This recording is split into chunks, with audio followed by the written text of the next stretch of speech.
বললো উগ্রবাদীদেরকে ভোট দেওয়া যাবে না। ভাই উগ্রবাদী মানে কি বলছেন?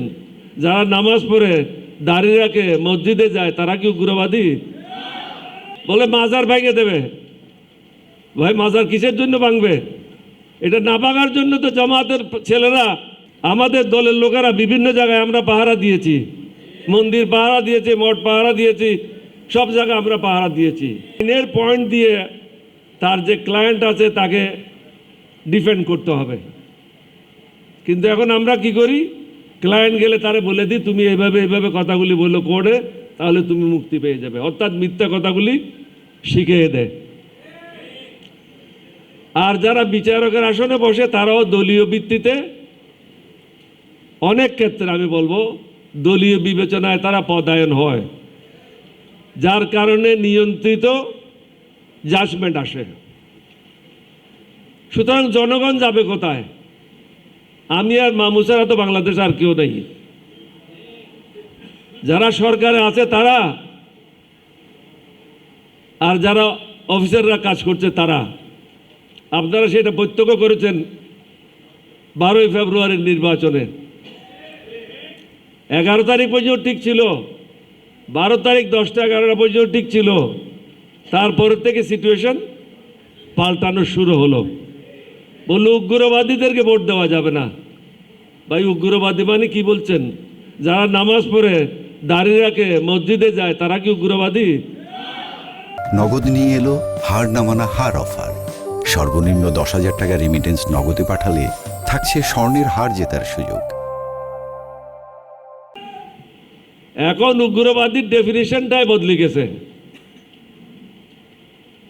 উগ্রবাদী হলো যারা কোনো নিয়ম কানুন শৃঙ্খলা, আল্লাহকে মানে না, আল্লাহ রসুলকে মানে না, তারাই হলো উগ্রবাদী। যারা নিয়ম কানুনের মধ্যে চলে, আল্লাহকে মানে, আল্লাহ রসুলকে মানে, নির্দেশিত বলতে চলে, তারা হলো সঠিক মোমেন মুসলমান। তাদের দ্বারা অন্য ধর্মের লোকের কোনো ক্ষতি হতে পারে না। জামাত আমির সাহেব কোনো জায়গায় বলেছিলেন যে মাদেরকে আমরা সর্বোচ্চ ইজ্জত দেব। এইটা উনি কেন বলেছেন? আল্লাহ তো কোরআনেই বলেছেন যে তোমার মা রাজি না থাকলে তুমি বেহেশতে যেতে পারবে না।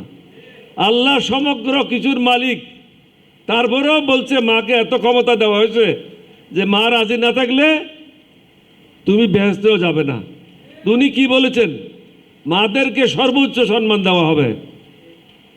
8 ঘন্টা জায়গায় 5 ঘন্টা কাজ করবে, 3 ঘন্টার বেতন সরকার দেবে। আর এটা মাতে ময়দানে কি বলা হয়েছে? মেয়েদেরকে ঘরে ঢুকিয়ে দেওয়া হচ্ছে। বলে মাজার ভেঙে দেবে। ভাই মাজার কিসের জন্য ভাঙবে? এটা না ভাঙার জন্য তো জামাতের ছেলেরা, আমাদের দলের লোকেরা বিভিন্ন জায়গায় আমরা পাহারা দিয়েছি, মন্দির পাহারা দিয়েছি, মঠ পাহারা দিয়েছি, সব জায়গায় আমরা পাহারা দিয়েছি। এটা হলো একটা বয়ান, যারা আমাদেরকে পছন্দ করে না তাদের বয়ান।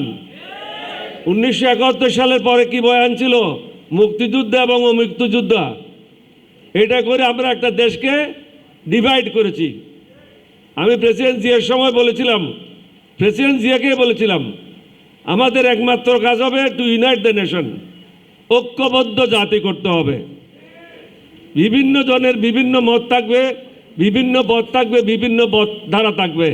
এটা বিকশিত হওয়ার জন্য আমাদেরকে সুযোগ করে দিতে হবে। বাধা স্বরূপ আমরা কাজ করতে পারবো না।